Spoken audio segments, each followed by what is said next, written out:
በልብ ውስጥ ያለ ደግነት በተግባር ቅን ሆኖ ይታያል።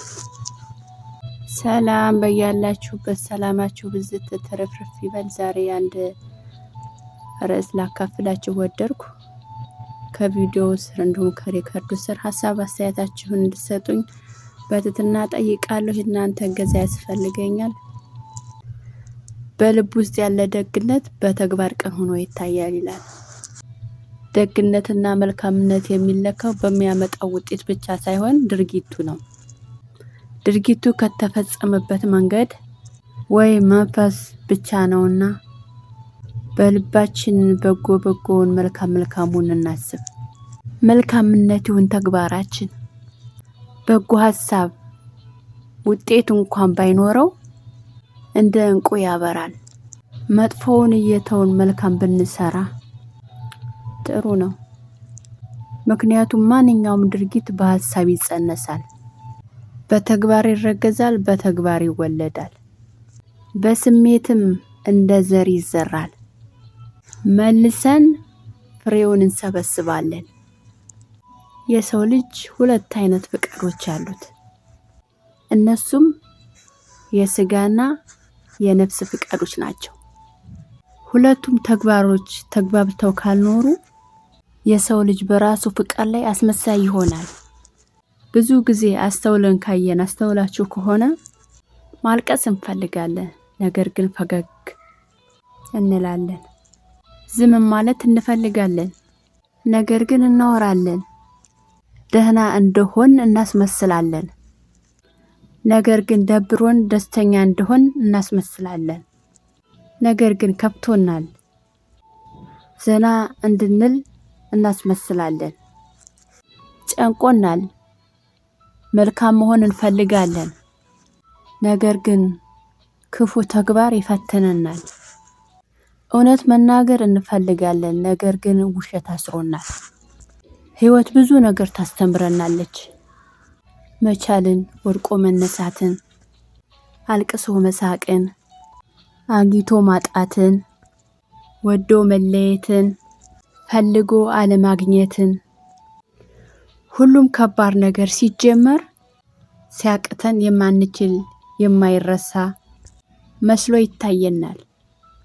ነገር ግን የሆነ ቀን ቀስ በቀስ የተቀደደው ገጽ በአዲስ ገጽ እየተስተካከለ ያዝንበትና ልባችንን የሰበረውን ታሪክ በእርሳስ እንዴት ተጻፈ በላምጲስ እንደሚጠፋ ጽሑፉን ሙልጭ ሲል እናስተውላለን። አንድ ቀን ላይ የማንችለው እጅ ሳይዘን ራሳችንን ደስተኛ ሆነን እናገኘዋለን።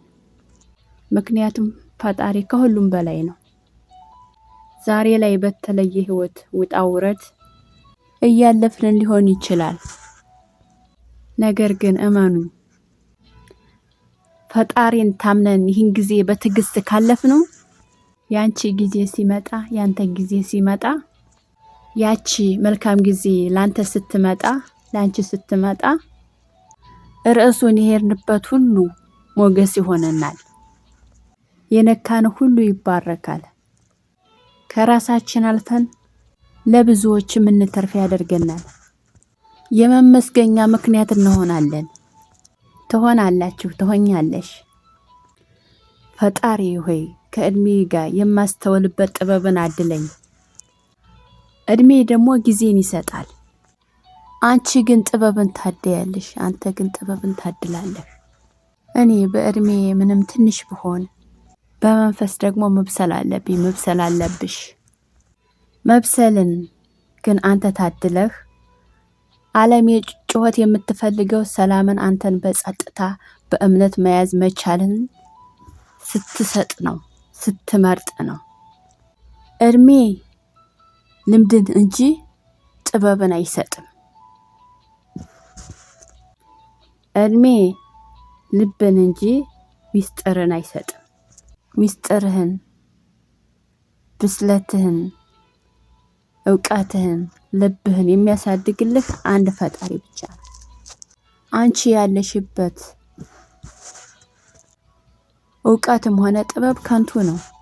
ልብህ ውስጥ ፍቅርን ሞላ፣ ፍቅርን ዝራ፣ መልካሙን ነገር ዝሩ።